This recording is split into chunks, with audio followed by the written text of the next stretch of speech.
My name is Craig Blanchette. Some things that are deeply satisfying and important to me is it's more of a philosophy of how to live, that instead of looking at your life and the things that you can't do, to shift that and to say, what do I want to do, whether I know how to or not?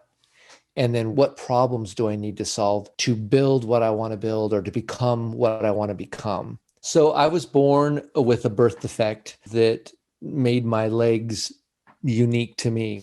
The funny thing about my whole condition is that I didn't even know what it was called until I was like 48 years old or something. And I learned from somebody else that had the same condition, that because I'd never met anybody like that. And it was at this wheelchair camp, this wheelchair sports camp that we do. And I met a girl, she was like 8, and she had something called PFFD. It's proximal femoral focal deficiency. And I didn't even know what that really meant, but it was like, oh yeah, that we have the same thing. So basically, if I were to describe my condition, I have all my plumbing, I have all sensation. So I'm not paralyzed in my hip socket. I've got a very small, shortened femur. So my femurs are like 2 inches long, for example. So I got a hip, a femur, and a knee, and then a tibia and a foot. So I'm 3'9". From my torso up, I'm fairly normal proportioned, but I just have a really small lower body. And so growing up, the main issue I had was moving quickly over long distances. When I played football, in the backyard with my friends, I was the quarterback because I was a horrible receiver because I'm crawling along trying to catch a ball. That doesn't work very well, but I was a pretty good quarterback. I didn't have a wheelchair until I was in the 8th grade. So I used a skateboard.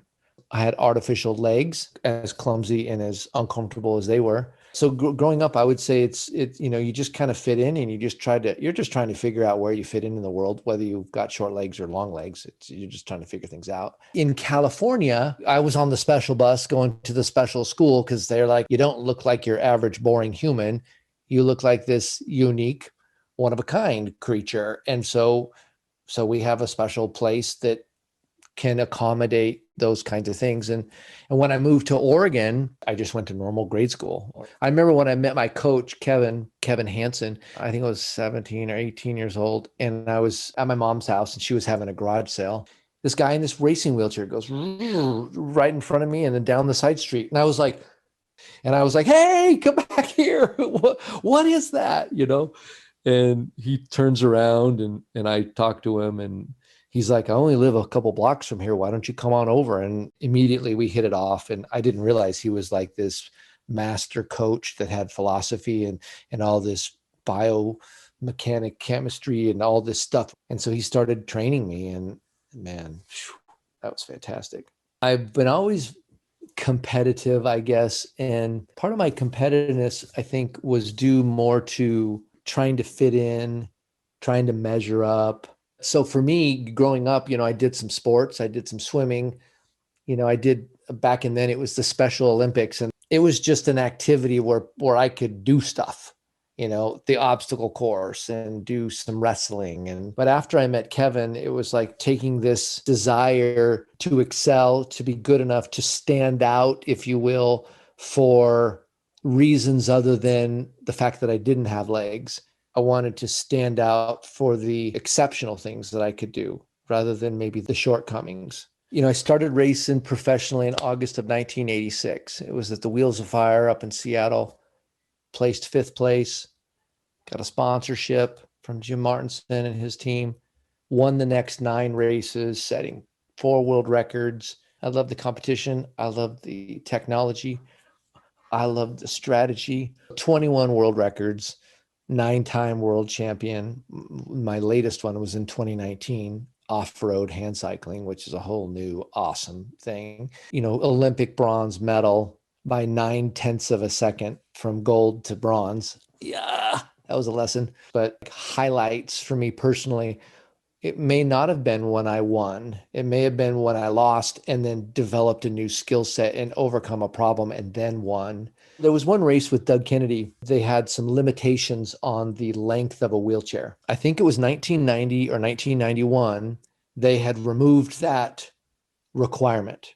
So you could go as long as you wanted. Because these guys, Doug Kennedy, he's got these legs and he's got all this weight on his front wheel. And the first race we did was the Vulcan 10K down in Alabama. And he beat me. And I still had the old chair and he had a long chair. And I was second place, first time he ever beat me. And so I immediately got a longer chair. And of course, then I started training. So the next race was in January. I was working with Nike at the time, and we built some special gloves with airbags and some different things inside of them. And the material we used for the gloves was a special kind of suede. It had the same friction in the wet or the dry. We're out there on the track, and right before the 1,500 meters, it pours down rain. And so there's puddles on the track. I drafted the first lap, and I got pretty wet. Well, I went immediately to the front and pulled right in front of him and soaked his hand rims. And he was slipping all over the place. And then I dropped the hammer. Right. And so I was, it was just this satisfying thing that I had a strategy where I wasn't just going to, I was going to beat all of him with all of me, not just trying to be stronger.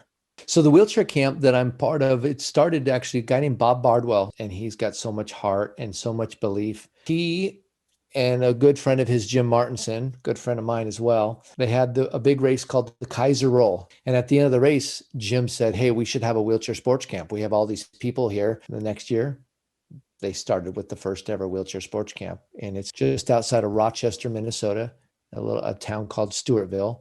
Fast forward, many, many years, they've now elected me as the director of the camp. And so I run the activities and the events and the mentoring. I have mentoring programs, and I'm 52, right?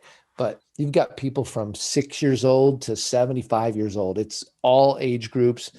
We have lots of ability levels in power chairs to single amputees, and we get them on teams and we just get out there and have fun. So it's just amazing to see how it just opens up people's worlds, and people that think they could only live life in a power chair are using a manual chair. We've had this camp, this is our 35th year, 35, right? And I've been going since I was 19 years old. What I'm working on right now mostly is mindset work. I'm trying to build a life where I have more yes days, and the physical ability, the financial ability, the relationship ability, and even the time freedom.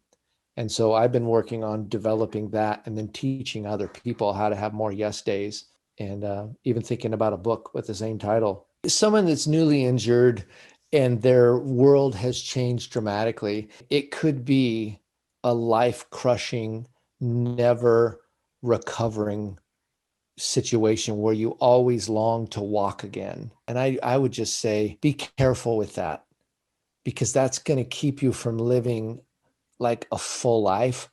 I mean, wheelchair life is pretty awesome. There's some people that are doing things they never would have had an opportunity to do because they have a wheelchair. There's a lot more than walking. I mean, walking's kind of cool, but I think that legs are kind of overrated, quite frankly. Maybe your goal isn't to walk again. Maybe your goal is to be amazing in a wheelchair. Say, what would I like to do? And then decide you're going to do it, and then work out the challenges that are keeping you from it.